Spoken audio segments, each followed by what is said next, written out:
In the seventh year of what was, by any sane measure, a marriage in name only, my husband Julian, a man who had meticulously cultivated an aura of detached enlightenment and serene grace, struck me hard across the face. His conviction was as absolute as the blow was sudden. I had, in his mind, orchestrated a violent attack on his lover Silas and their illegitimate son, Leo. In that single, stinging, deafening moment, a vast and ancient dam of restraint, a structure I had painstakingly constructed over 2,055 days of silent endurance and swallowed humiliations, finally shattered. The quiet acceptance, the dignified suffering, the role of the tragic, stoic wife, it all crumbled into a fine, choking dust. I looked at the man I was legally bound to, a stranger with a fanatic's fury in his eyes, and decided with chilling clarity that if my world was to be set on fire, then I would be the one to strike the match. I would become the inferno, and I would make sure every single person who had wronged me, who had taken a piece of my soul, would feel the searing heat of my retribution. Though he would later grovel for a reconciliation, clawing desperately at the cold ashes of what we once were, the damage was elemental and irreversible. There was no going back. The afternoon had begun with a fragile, deceptive quiet. I was in the glass-walled study, a minimalist cube of teak and chrome, overlooking the sprawling, obsessively manicured Sterling estate gardens. I was attempting to find a measure of peace, a focal point for my frayed consciousness. My attention was on a delicate, ancient juniper bonsai, a practice in patience and meticulous control that had become my silent rebellion. Its gnarled, twisted trunk and precisely shaped branches were a testament to a century of careful cultivation, a living sculpture of endurance. I was using a pair of specialized shears to snip a single errant needle with surgical precision when the heavy oak door to the study burst open, slamming against its leather stopper with a violent thud that made the very air shudder. Julian stormed in, his usual placid, beatific expression contorted into a mask of raw, ugly fury.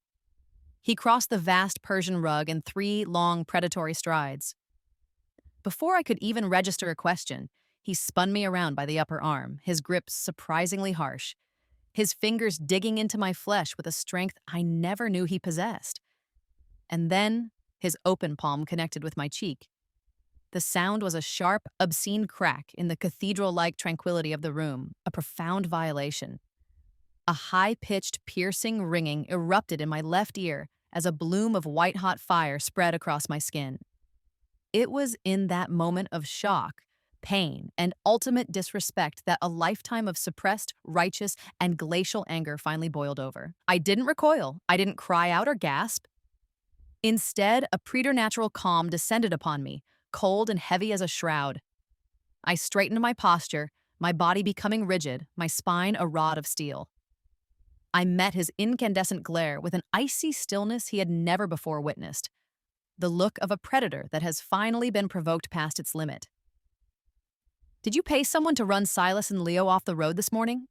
he demanded, his voice trembling.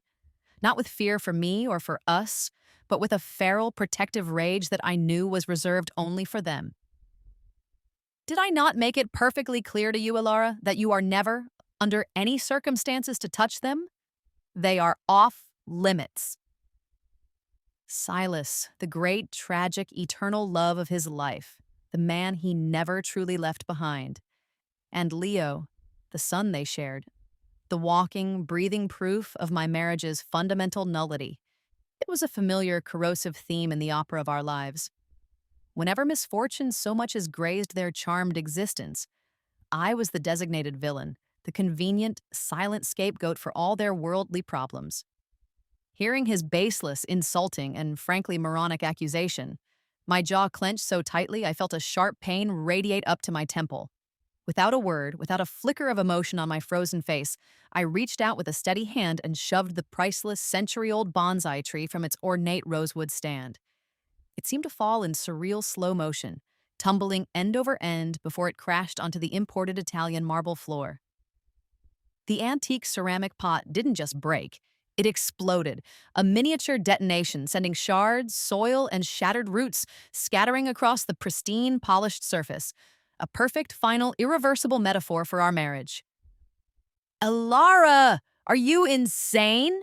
Julian shrieked, stumbling back as if I had brandished a weapon. His shock was absolute. His carefully maintained composure utterly shattered. It was almost comical. I have never been hit in my entire life, I replied, my voice dangerously low, each word a carefully polished stone of pure venom dropped into the ringing silence. You are the first. I suggest you make damn sure you are also the last. Because if you ever try that again, I swear to you, Julian, I will end you. Julian stared, his mouth agape, momentarily stunned into a slack-jawed silence. The woman he thought he knew, the quiet, accommodating, perpetually understanding Alara, who had endured his very public affair, who had swallowed every last bitter humiliation for the sake of a fragile, loveless peace, was gone. In her place stood a stranger. He was seeing the real me for the first time, unearthed from the rubble of my limitless patience. "Didn't I tell you?" He finally stammered, his anger deflating into a weak, pathetic sort of pleading. He was trying to regain control. "Silas is no threat to your position as my wife. He understands the arrangement. We all did. Why would you do this? Why would you lash out at them? They are innocent." A bitter, humorless laugh escaped my lips, a sound so foreign and harsh I barely recognized it as my own. "My position?" I repeated, the words tasting like ash. "Julian, do you honestly, in the depths of your narcissistic soul, believe that you are the only man in the world? Do you truly think that being your wife, the decorative lady of the Sterling estate, is some grand prize that I am terrified of losing? Let me be perfectly, crystal clear. I couldn't care less. Silas may worship the very ground you walk on, but I do not. To me, he and his son are inconveniences. They are walking, talking reminders of your profound disloyalty and your pathetic lack of a spine. If I had wanted them gone, they would be gone. And trust me, I would not have been so clumsy as to leave them with a few minor injuries and a dramatic story to tell. Now get out of my house. You are no longer welcome here." Julian's face flushed, a mottled canvas of disbelief, outrage, and something I had never seen there before, a flicker of genuine fear. "Don't you dare play the victim, Ilara. I know you better than that. You'd endure anything for the sake of your broken Vance family, for the power and security this marriage brings them." "The victim?" I retorted, taking a deliberate step toward him, forcing him to take an involuntary one back. "That's rich, coming from a man who chants about peace and karma while living a life of breathtaking duplicity.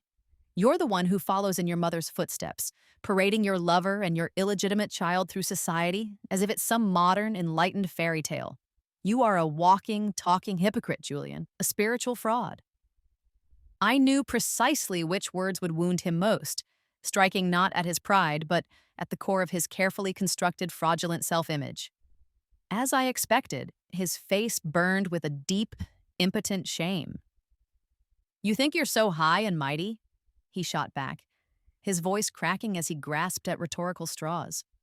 "What about you? Your secret business dealings, your quiet manipulations? You're just as calculating as anyone in my family." He took a desperate breath, playing what he clearly thought was his trump card. "Are you trying to divorce me?" he added, the threat hanging nakedly in the air. "A divorce would strip me of the Sterling protection, leaving my family vulnerable." I smiled, a cold, sharp, predatory thing that didn't come anywhere near my eyes. "Yes, let's.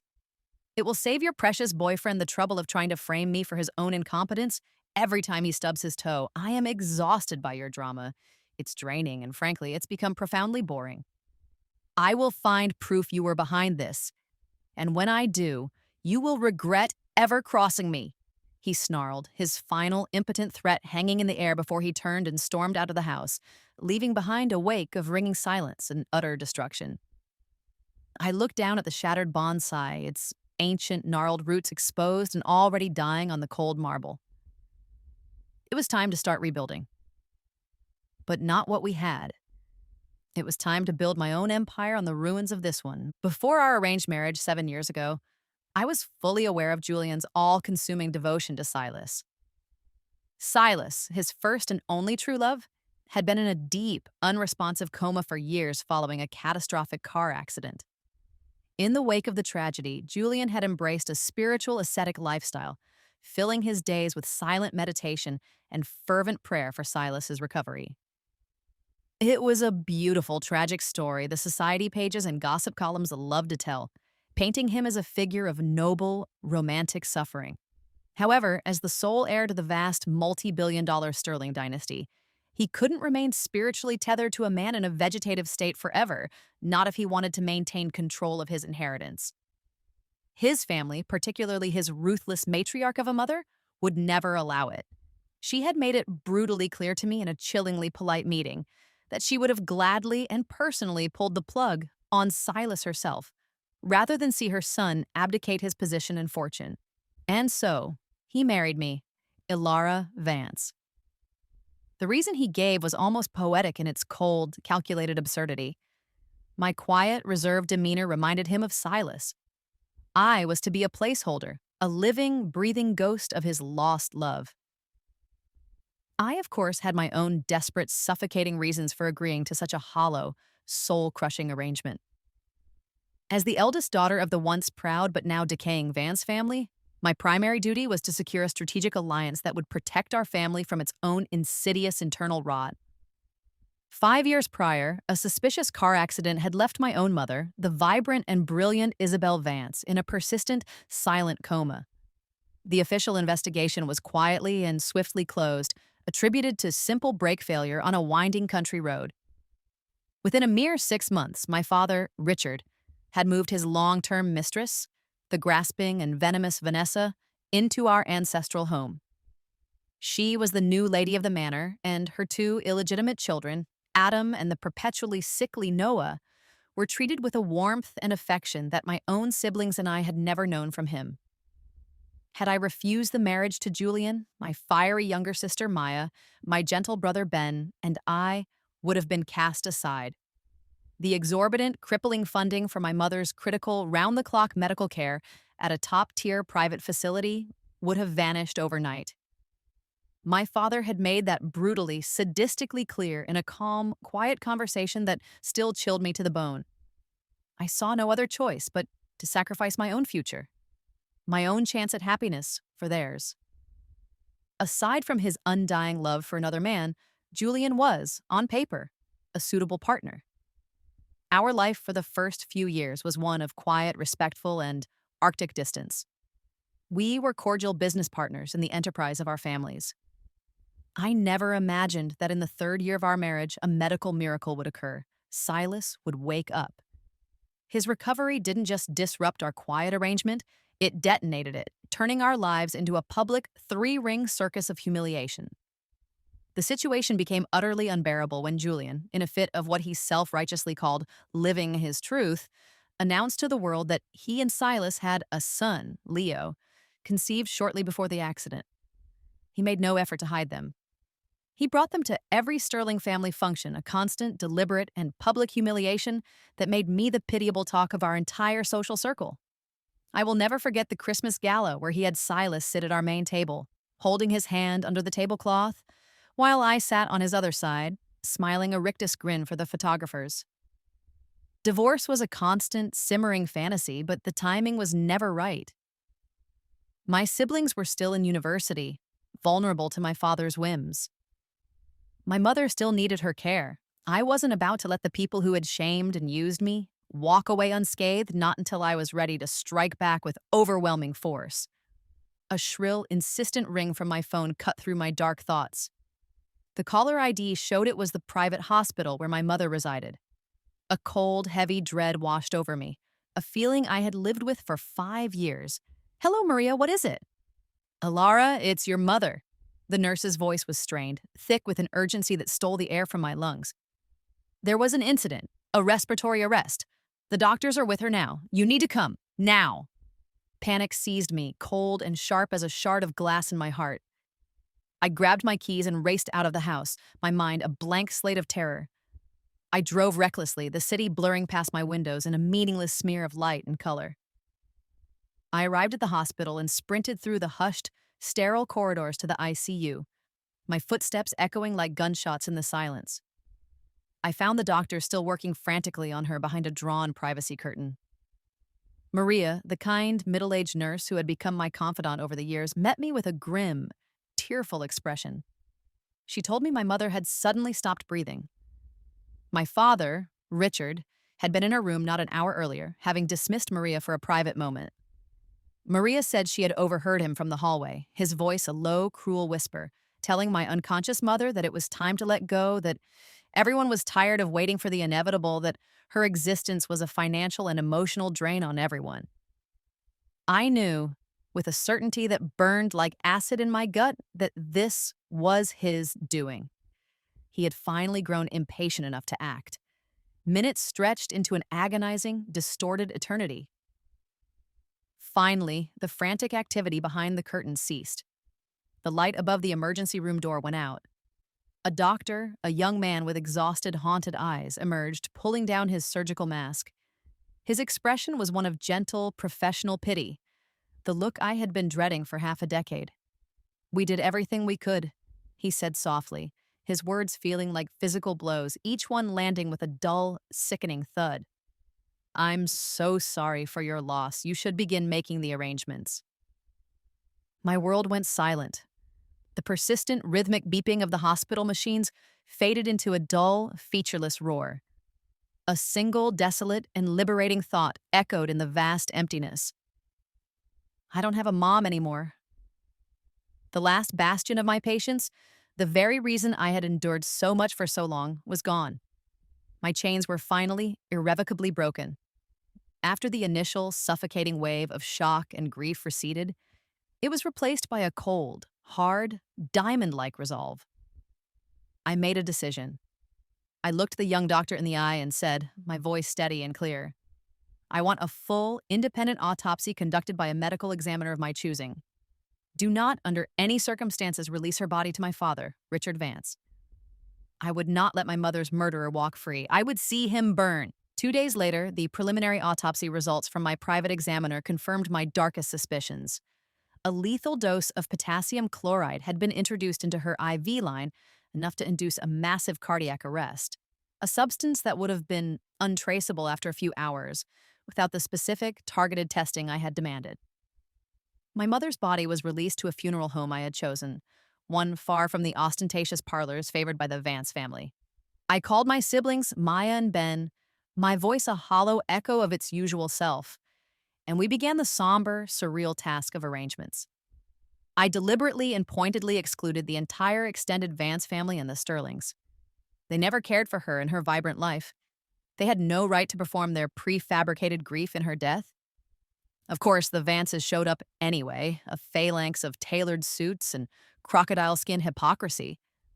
The sight of my father, Richard, and his mistress, Vanessa, their faces arranged in carefully practiced masks of public sorrow, sent a wave of pure, unadulterated, and incandescent rage through me.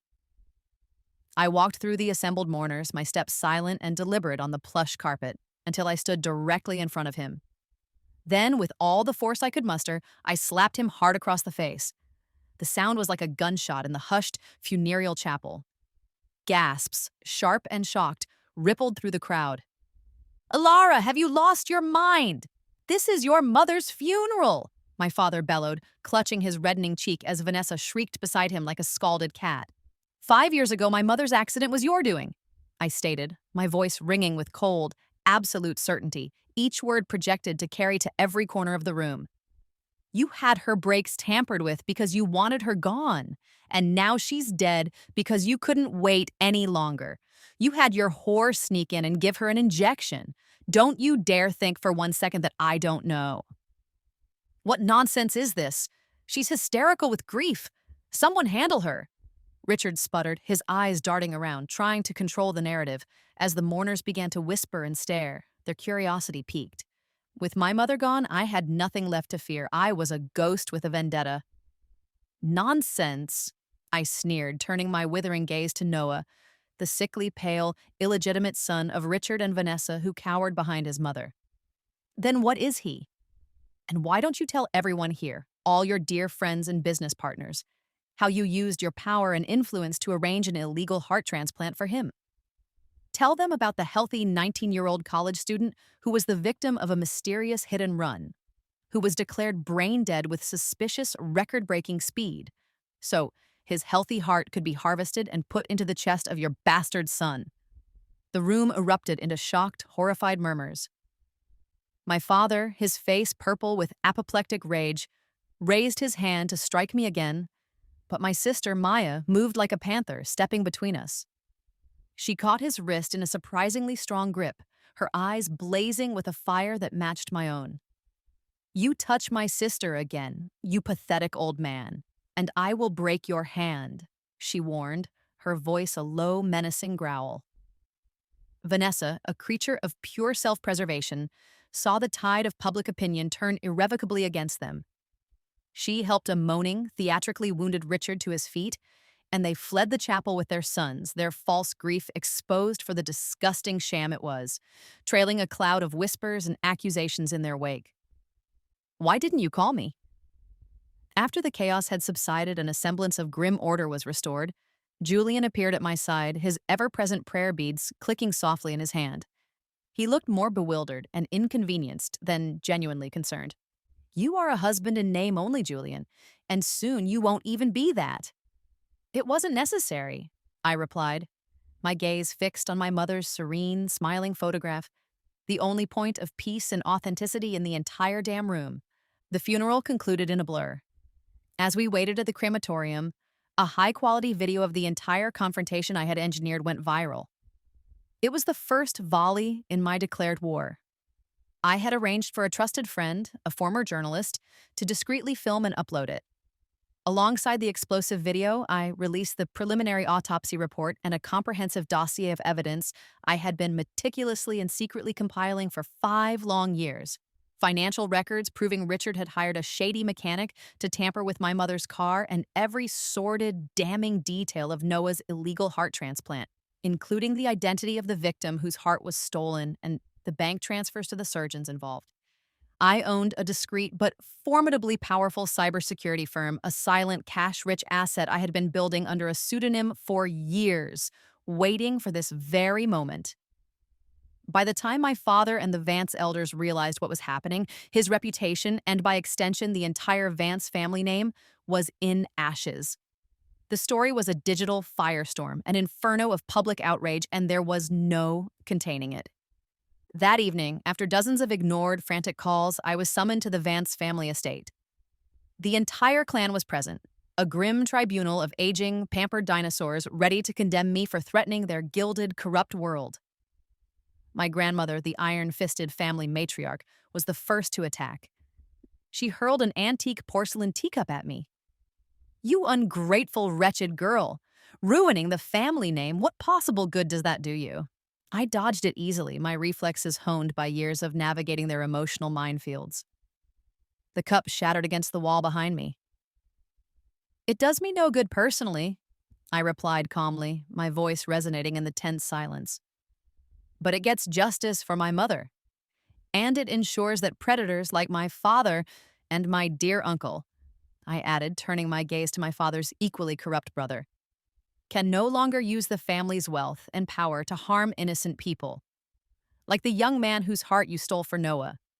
Do you know his family still believes he died in a simple, tragic hit and run? Those who do evil will eventually be punished. I am simply holding a mirror up to this family. If you don't like the horrifying reflection you see, that is your problem, not mine." A few days later, a form of brutal street justice prevailed. Noah was killed. The father of the boy whose heart had been stolen, a simple, hard-working man driven mad by grief and now armed with the explosive truth from my online document dump, found him and stabbed him in the street, telling the arresting police officers that he could finally be at peace. The ensuing high-profile investigation led to the arrest of the hospital administrator and the surgeons involved. The entire corrupt network imploded spectacularly. In a desperate, flailing attempt to discredit me and salvage his own skin, Richard's other son, my half-brother Adam, started a vicious smear campaign online. He painted my mother as a cruel, mentally unstable woman, and my father as a long-suffering, misunderstood victim. He then turned his sights on me, concocting an elaborate and frankly insulting lie that I had orchestrated Silas's accident years ago in a ruthless, sociopathic scheme to ensnare Julian and his fortune. Silas himself, ever the pathetic opportunist, publicly corroborated the story, releasing doctored medical documents and giving tearful, self-pitying interviews to any media outlet that would listen. For a few days, I became the target of a vicious online witch hunt. My personal information leaked, my inboxes flooded with vile death threats. Once their false narrative had reached a fever pitch, I made my final, devastating move. I released the unedited, crystal clear 4K dashcam footage from Silas's own car on the day of the accident.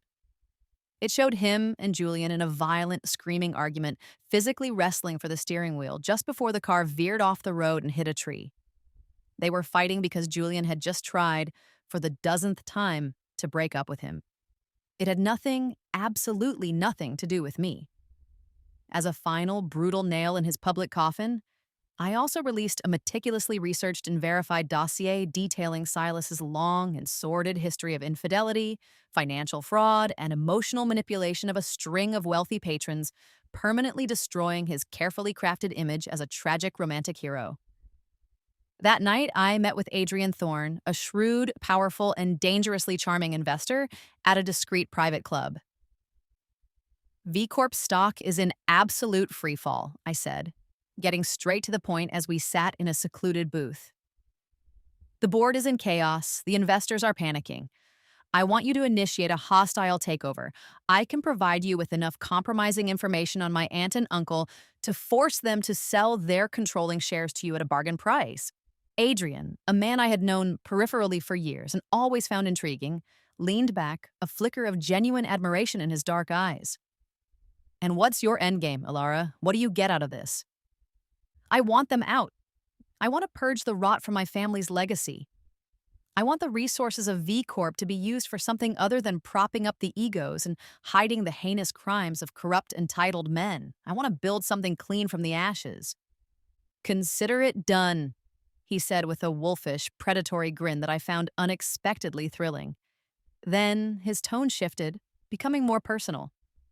When are you finally divorcing that useless, sanctimonious husband of yours? I want to, I admitted, a wave of profound weariness washing over me. But he refuses. The Sterlings are pathologically terrified of the scandal. Adrian laughed, a low, rumbling, and deeply attractive sound. He'd rather be a widower than a divorce, is that the play? Well, he leaned in closer, his voice a conspiratorial whisper. Why not make you the widower instead? It seems so much tidier. His tone was light, teasing, but his eyes were deadly serious. I laughed, though it was an uncomfortable, startled sound. As we were leaving the club later, a paparazzo snapped a photo of Adrian helping me into my car, his hand lingering protectively on my arm for a moment too long. The next morning, it was splashed across every gossip site and tabloid with the screaming headline, V Corp heiress in marriage crisis, cozies up to mystery tycoon. I ignored the dozens of frantic, furious, and threatening calls from Julian and the entire Sterling clan. I grabbed the divorce papers I'd had my lawyer draw up weeks ago and drove to our marital home for the last time. Julian, Silas, and their son Leo were there, a perfect, miserable picture of a dysfunctional, self-made family. "The bad woman is here!" Leo yelled as I entered the grand foyer, parroting the words he had no doubt heard 1,000 times. He ran to hide behind Silas's legs as if I were a monster from a dark fairy tale. I ignored the child's programmed insult and handed the heavy, leather-bound portfolio of documents to Julian. Sign them. Is this because of Adrian Thorne? He asked, his voice tight with a pathetic, unfounded jealousy. Are you leaving me for him? This has nothing to do with him and everything to do with you, your lies, and your cowardice, I said coldly. I am not divorcing you. We will work this out. Fine, I said, tossing the papers onto the marble-top table between us with a final thud. Then I will see you in court. And I promise you, Julian, you will not like the evidence I present. I will dismantle you. I turned and headed up the grand, sweeping staircase to pack the last of my personal belongings. As I did, I heard Silas's hysterical, theatrical, and utterly predictable voice from the living room. Why won't you divorce her, Julian? Do you still love her? After everything she's done? You owe me and our son a real family. You promised me. If you don't marry me, I swear I will take Leo and I will end it all. I was methodically placing my treasured collection of first edition books into a specially prepared crate when Julian appeared in the doorway of the bedroom, his face a pale mask of utter desperation. Let's talk, he said, his voice unnervingly calm, a chilling counterpoint to the screeching chaos downstairs. Silas saved my life once, years ago. I feel I owe him a debt that I can never truly repay. I know this is messy. I know I have hurt you, but I can make them disappear. I will send them away, give them a house on another continent, set them up for life. You will never have to see or hear from them ever again. Just please, Alara, don't divorce me. Name your price, anything. A larger stake in the Sterling Empire, anything you want.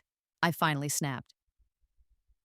All the years of silent, simmering rage coalesced into a single, furious, and liberating point. I laughed, a harsh, broken, and genuinely mirthless sound that seemed to shock him to his core. My price? I asked, my voice dripping with contempt. My price is my dignity, something you systematically stripped from me piece by piece, every single time you looked at me and saw him. You shielded him, you defended him, you funded him, and you let him and the entire world publicly humiliate me for 7 long years. You chose him over me at every single critical turn, and now, after all that, after all the pain and degradation, you have the unmitigated, breathtaking audacity to ask me to forgive and forget? To put a monetary price on my self-respect and my shattered soul? You are a selfish, pathetic, contemptible man, Julian, and I am done. A week later, Adrian Thorne, armed with the damning leverage I had provided, completed his hostile takeover of V Corp. My corrupt aunt and uncle were unceremoniously and very publicly ousted from the board of directors.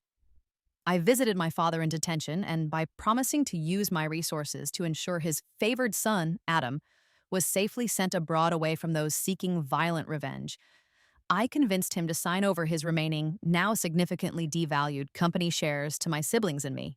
A month after that, I filed for divorce.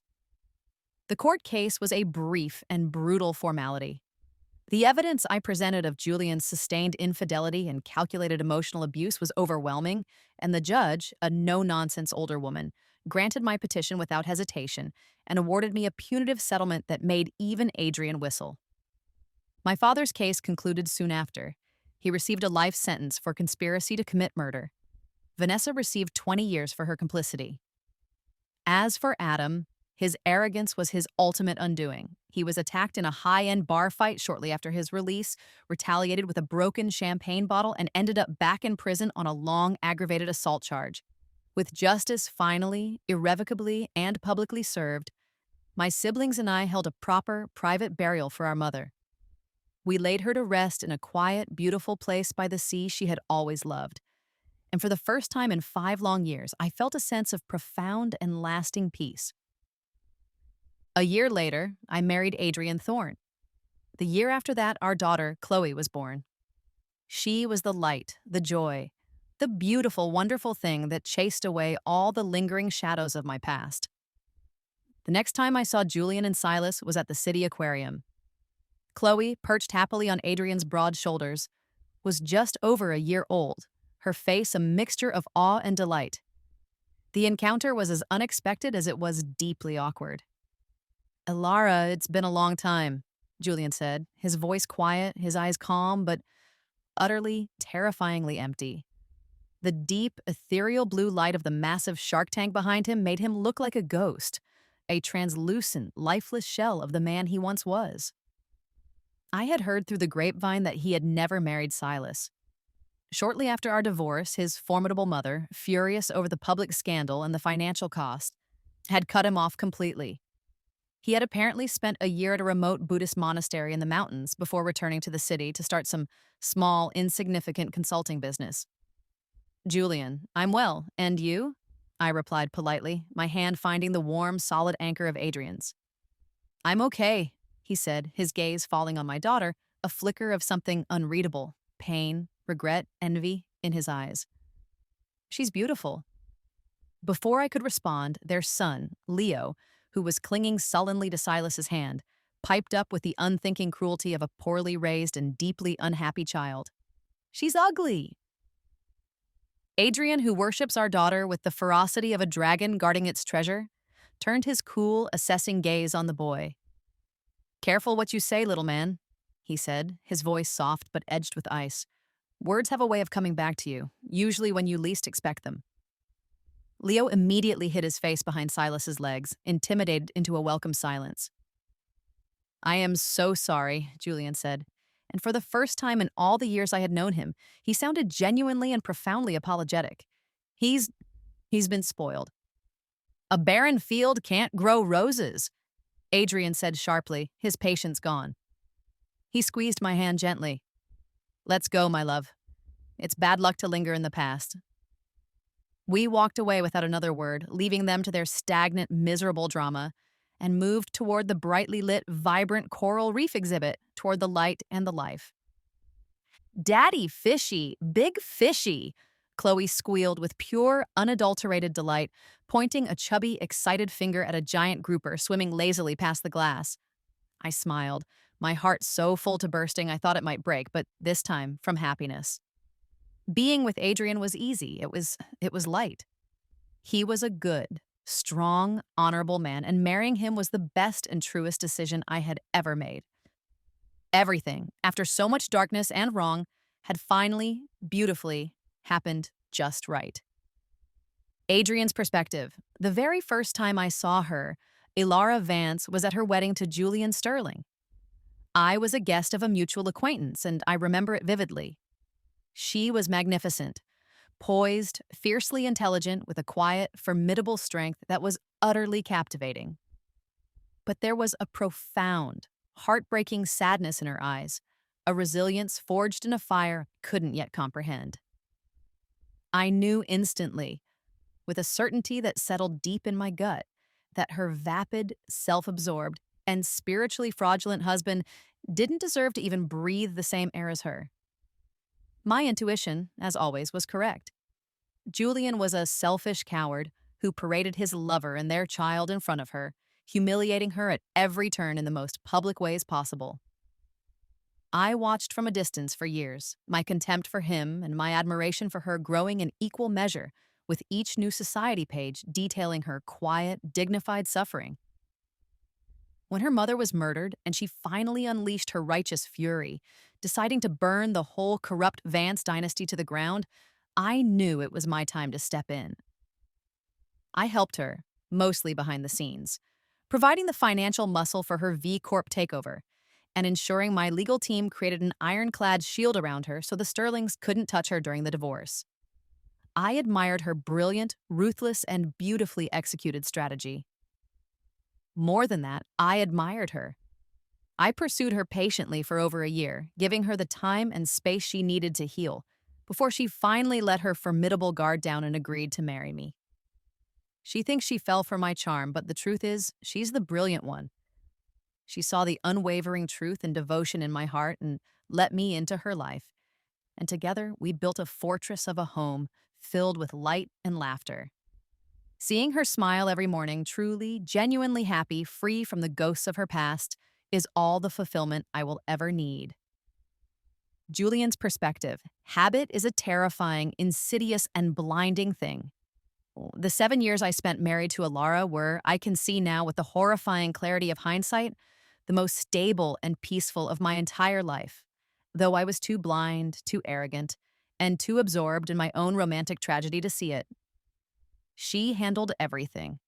The vast Sterling estates, the complex family finances, my mother's endless, impossible demands, with a quiet, formidable competence that I mistook for contentment.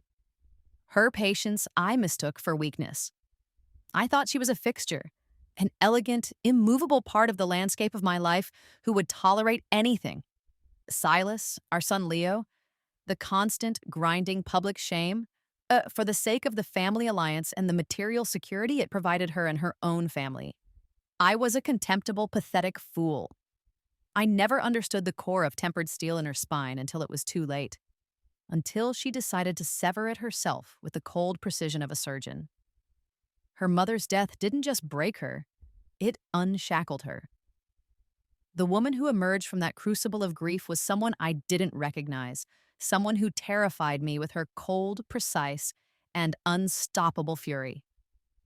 Silas was my first love, a debt I felt I had to repay for his lost years, a ghost I couldn't exorcise. But in my selfish, cowardly attempt to have both a respectable, powerful wife and a passionate spiritual lover, I created a tangled, toxic mess that destroyed everything and everyone, most of all myself. When I learned Alara had remarried and had a daughter, a real family built on actual love and mutual respect, I felt a hollowness so profound, so complete, that I thought it might consume me entirely. Her words from our last terrible fight still echo in the silence of my empty life every single day. You are a selfish, pathetic, contemptible man. She wasn't being cruel. She was just telling the truth. I am the very man I always pretended, with my prayer beads and my meditations, not to be. I lost my wife, my family's fortune, my lover's respect, and my own soul.